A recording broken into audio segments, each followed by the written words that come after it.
समीक्षा classes YouTube channel में आप सभी शिक्षार्थियों का पुनः स्वागत है।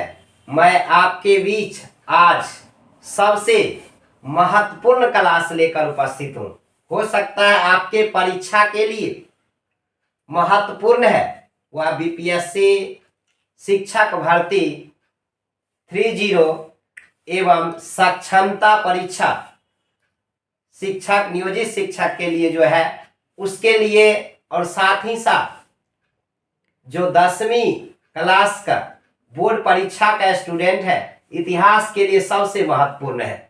और इसके अतिरिक्त जो कंपटीशन कोई भी प्रतियोगी परीक्षा देते हैं उसमें इससे ज़्यादा क्वेश्चन आता है।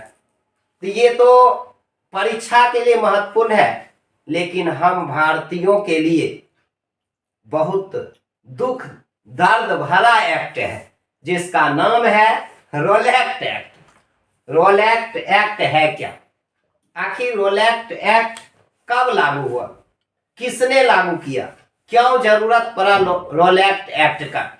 तो रोलेक्ट एक्ट एक कानून था। एक्ट माने कानून था। वह कानून भारतीयों के ऊपर लगाया गया। तो आखिर हमें सोचना है, आखिर ये रोलेक्ट एक्ट भारतीयों के ऊपर क्यों लगाया गया? तो हम जानते हैं अंग्रेजों का शासन भारत में था। अंग्रेज भारतीयों के साथ अन्याय अत्याचार करता था।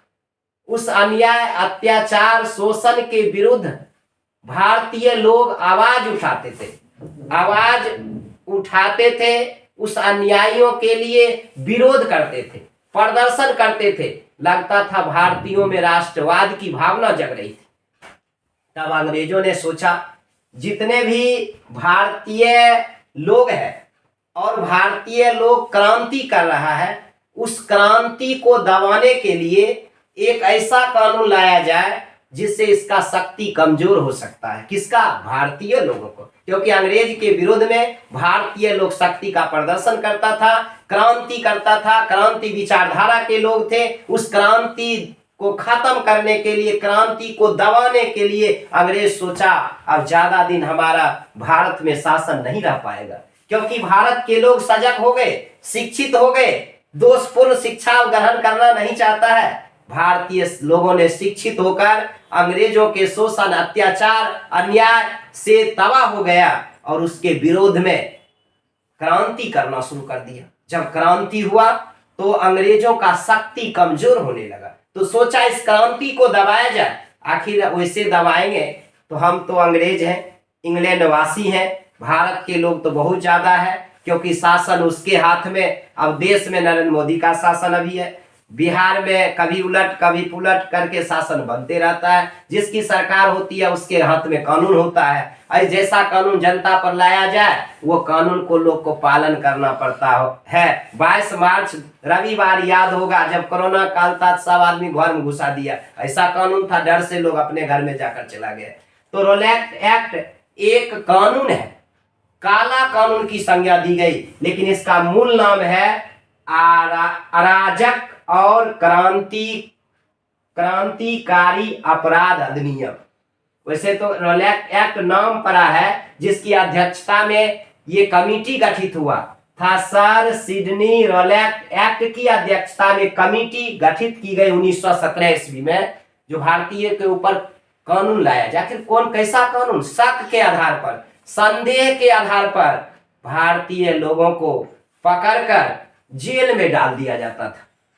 कोई प्रकार का अपराध नहीं किया, चोरी नहीं किया, डकैती नहीं किया, रोड जाम नहीं किया, सड़क जो है रेलवे का पटरी नहीं उखाड़ा, कोई सार्वजनिक चीजों को क्षति नहीं पहुंचाया, तब पर भी भारतीय लोगों को संदेह के आधार पर गिरफ्तार करके जेल में डाल दिया जाता था। इसी का नाम है रोलेक्ट एक्ट। संदेह के आधार पर, शक के आधार पर, बिना कुछ किसी प्रकार का अपराध किए हुए पकड़कर गिरफ्तार करके कारागार में, कारावास में डाल दिया जाता था। तो इस तब सोचा जो भारतीय लोगों को कैसे जाना जाए, इसका एक कमेटी गठित हो। कमेटी गठित करके भी जो है ये अभी है विधान परिषद, लोकसभा, राज्यसभा, उस समय था इंपेरियल विधान परिषद। इस इंपेरियल विधान परिषद में इस कानून को, इस एक्ट को पास किया गया। तो समझिए रोलैक्ट एक्ट है क्या। लगभग बहुत कुछ आपके दिमाग में आ गया होगा। भारतीय क्रांति को दबाने के लिए अंग्रेजों ने जो कानून लाया उसी का नाम है रोलैक्ट एक्ट। तो किसके लिए लाया? भारतीयों के लिए आया। किसने लाया? अंग्रेजों ने लाया। उसकी अध्यक्षता करने वाले व्यक्ति थे। एक कमेटी गठित की गई 1917, और हम बिहारियों के लिए 1917 याद होगा। चंपारण में महात्मा गांधी ने नील की खेती के विरोध में जो सत्याग्रह का प्रयोग, पहला प्रयोग बिहार में महात्मा गांधी चंपारण 1917 में ही किए थे। 1917 में ही रूस की क्रांति भी हुई थी। तो हम जानते हैं क्या 1917 ईस्वी में सर सिडनी रोलैक्ट, तो देखिए नाम है सिडनी रोलैक्ट। रोलैक्ट तो है ही, एक्ट बने कानून, माने इन्हीं के नाम पर, इसी व्यक्ति के नाम पर सर सिडनी रोलैक्ट के अध्यक्षता में कमेटी बना। कमेटी बना भारत के लोगों पर ऐसा कानून ला दो जो क्रांति नहीं कर सके, संदेह के आधार पर पकड़कर जेल में डालो, बिना अपराध किए हुए जेल में डालो। 4 व्यक्ति जा रहा पकड़कर सीधे जेल में डालो, पूछो नहीं क्या किया है नहीं किया, और उसका कोई जवाब देने की जरूरत नहीं, उसका जाएगा। देखिए कितना बड़ा गड़बड़ कानून था, जिस कानून का नाम ब्लैक लॉ देने वाले थे महात्मा गांधी। इस कानून का नाम कहेगा, किस कानून को हम जानते हैं, किस एक्ट को जानते हैं? काला कानून के नाम से, रोलैक्ट एक्ट को काला कानून के नाम से जानते हैं। किसने कहा? महात्मा गांधी ने इसका संज्ञा दिया। काला कानून, ब्लैक लॉ कहा, क्योंकि ये अच्छा कानून नहीं था तो काला कानून कहा गया। तो देखिए क्या होता, भारतीय लोगों को संदेह के आधार पर गिरफ्तार करके जेल में डाल दिया जाता था।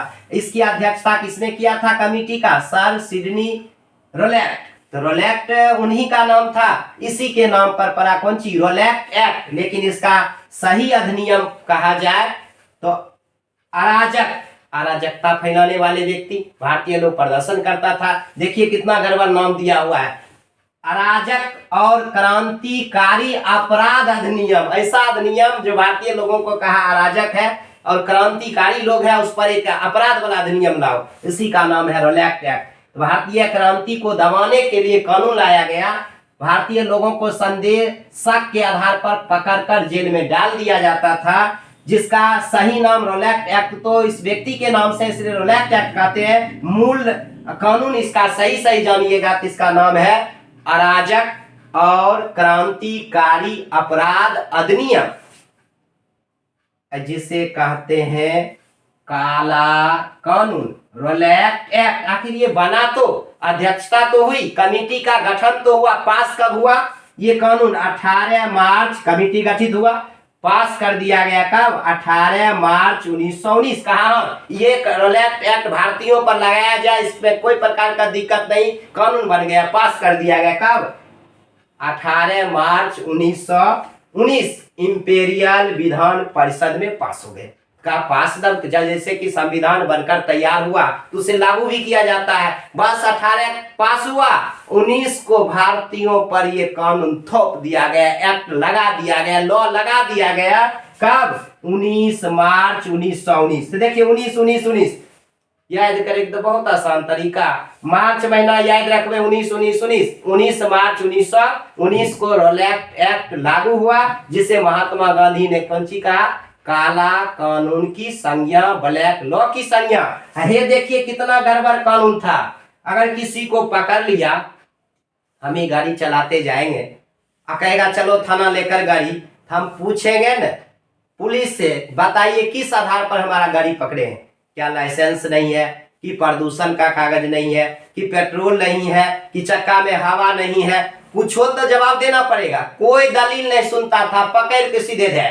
आप सुनिए, बिना दलील का कानून था, एक्ट था। अब बिना वकील के पकड़ भी लिया तो आप न्यायालय में जाकर वकील रखकर फैसला करवाते हैं। जज साहब का बीच में दोनों तरफ का वकील होता है, लेकिन ये वकील भी नहीं था, वकील भी नहीं रख सकते थे। ई नहीं कि हाई कोर्ट से सुप्रीम कोर्ट में जाकर अपना अपील भी कर सकते थे। बिना अपील के क्या काला कानून कहा जा सकता है कि नहीं? पकड़ भी लिया, हमसे पूछ नहीं सकता है, हम वकील रख भी नहीं सकते हैं, ऊपर से नीचे तक कहीं जा भी नहीं सकते हैं। बताइए किस कानून को कहा गया? बिना दलील, बिना वकील, बिना अपील का। तो रोलैक्ट एक्ट जिसे काला कानून की संज्ञा महात्मा गांधी ने दिया, जो लागू हुआ कब? 19 मार्च 1919 मार्च याद रखेंगे। 18 मार्च 1919 को इंपेरियल विधान परिषद में कानून को पास कर दिया गया, लागू हुआ 19 मार्च 1919। और ये इस कानून में क्या था? बिना दलील पकड़ ललके, हम नहीं, हमरा से नहीं पूछबो, दलील नहीं दे सकते हैं, किया पकड़ लिए। वकील भी नहीं रख सकते हैं जो हम अपना केस लड़ सकते हैं, और नए छोटका अदालत से बड़को अदालत जा सकते हैं, पकड़ कर जितना दिन है मन आप उस जेल में हम रख सकते हैं। बताइए इसको काला कानून कहा जाएगा कि नहीं? रोलैक्ट एक्ट। आप देखिए महात्मा गांधी बैठल नहीं रहने वाले लोग शुरू करते हैं इसके विरोध में देशव्यापी हड़ताल। 19 तक तो लागू कर दिया गया। देखिए मार्च के बाद 6 अप्रैल आता, छठी की याद करवाने के लिए। 6 अप्रैल याद रखिएगा, महात्मा गांधी ने अंग्रेज को छठी की याद दिलाने के लिए जो है देशव्यापी हड़ताल कर दिए। देश के सभी युवाओं ने, सभी नेताओं ने, सभी क्रांतिकारी विचारधारा के लोगों ने, सभी स्वतंत्रता सेनानियों ने अंग्रेज के विरोध में, इस रोलैक्ट एक्ट के विरोध में देशव्यापी हड़ताल किया। लेकिन देशव्यापी हड़ताल पंजाब में, लाहौर में, जो वर्तमान में लाहौर अभी पाकिस्तान में है, वही मुख्य केंद्र रहा हड़ताल का। महात्मा गांधी तो हड़ताल के आह्वान कर दिए, हड़ताल देशव्यापी हो भी गया, लेकिन 2 दिन के बाद जो हड़ताल करने वाले व्यक्ति थे, इनको गिरफ्तार करके कहा गो बैक, जाओ मुंबई में शूटिंग करना, तुम पंजाब में तुम्हें जरूरत नहीं, अगर तुम रह गया और तुम जाएगा आग में घी डालेगा। महात्मा गांधी को पंजाब में रहने ही नहीं दिया। देशव्यापी हड़ताल खास के पंजाब में, लाहौर में ये ज्यादातर रहा। और 8 अप्रैल को महात्मा गांधी को पकड़ लिया और पहुंचा दिया का रास्ता धरिए, इसको गिरफ्तार करके मुंबई में रखा जाए, वहीं अपना फिल्म फिर अलग से शूटिंग करेंगे। बस महात्मा गांधी तो चले गए। लेकिन 9 अप्रैल का बहुत ही देश के प्रति समर्पण की भावना रखने वाले 1-2 नेता, भारत के सुप्रसिद्ध नेता को पकड़ लिया।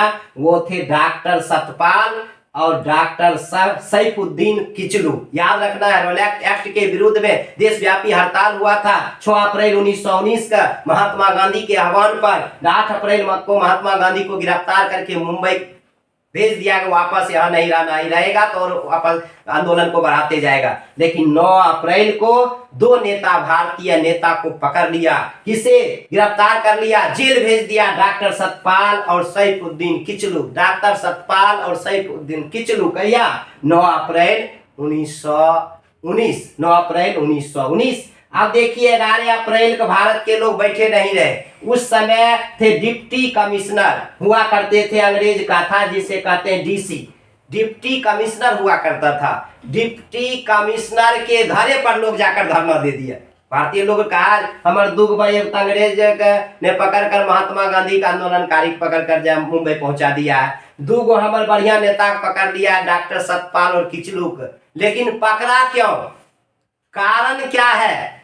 किस आधार पर? क्या प्रदर्शन करना हमारा अधिकार नहीं है? संविधान में ही अधिकार है, बोलने की स्वतंत्रता है, किस विचार अभिव्यक्त करने की स्वतंत्रता है।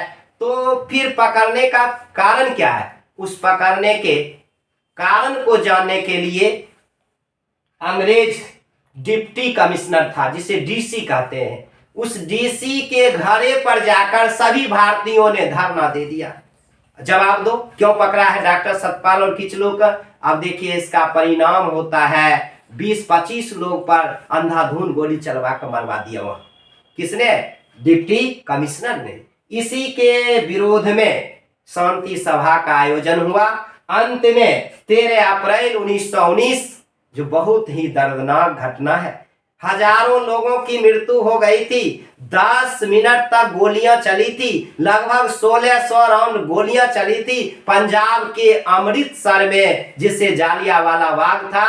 जालियांवाला बाग हत्याकांड के नाम से जानते हैं। जालियांवाला बाग हत्याकांड 13 अप्रैल 1919 की होती है और कारण बनता है रोलैक्ट एक्ट। यहां तक जाने में एक दिन हम पुनः क्लास करेंगे स्पेशल जालियांवाला बाग हत्याकांड। इस वीडियो को आप देखते हैं तो अधिकतर ऑब्जेक्टिव आपसे तैयार हो जाएगा। जो पढ़ा है उसी से हम ऑब्जेक्टिव पूछना शुरू करते हैं। रोलैक्ट एक्ट लागू कब हुआ? एक्ट अधिनियम कब आया? 19 मार्च 1919। बताइए पास कब कर दिया गया? 18 मार्च 1919 इंपेरियल विधान परिषद में से पास किया गया। तो किस पर लाया था? क्रांतिकारी को दबाने के लिए, क्रांति को दबाने के लिए, क्रांतिकारी विचारधारा को दबाने के लिए लाया गया रोलैक्ट एक्ट था। किसकी अध्यक्षता में कमिटी गठित हुई? सर सिडनी रोलैक्ट की अध्यक्षता, वह अध्यक्षता में हुआ, उसी के नाम पर रखा गया रोलैक्ट एक्ट। लेकिन अगर सही जानिए तो रोलैक्ट एक्ट का अधिनियम का सही नाम जानिएगा, अराजक और क्रांतिकारी अपराध अधिनियम है। इसे महात्मा गांधी ने कौन सी की संज्ञा दी? तो काला कानून की संज्ञा दी। काला कानून कहा और था बिना दलील, बिना वकील और बिना अपील का कानून, शक के आधार पर जेल में डाल देना। इसके लिए देशव्यापी हड़ताल हुई। 6 अप्रैल 1919 महात्मा गांधी ने आह्वान किया, हड़ताल तो हुई, लेकिन 8 अप्रैल को महात्मा गांधी को पकड़कर जेल में डाल दिया 1919 का। 9 अप्रैल को जो है डॉक्टर सतपाल और किचलू को पकड़ लिया गया। 11 अप्रैल को फिर घटना, 1 2 3 सब दिन का काम चलते रहा और 13 अप्रैल को जो है दर्दनाक घटना घटती है। उस पर आधारित हम एक दिन क्लास करेंगे। लगभग जो भी ऑब्जेक्टिव है, जिस परीक्षा में बैठ जाइए, एक बार वीडियो देख कर जाइए, निश्चित रूप से आपके दिमाग में बैठा हुआ रहेगा और एक एक ऑब्जेक्टिव को आप सॉल्व करके आइएगा। इतना आसान भाषा में, इतना सरल भाषा में समझाया गया है जो कभी किताब रटने की आवश्यकता नहीं होगी। आज का क्लास यहीं पर खत्म करते हैं, फिर मिलते हैं अगले क्लास।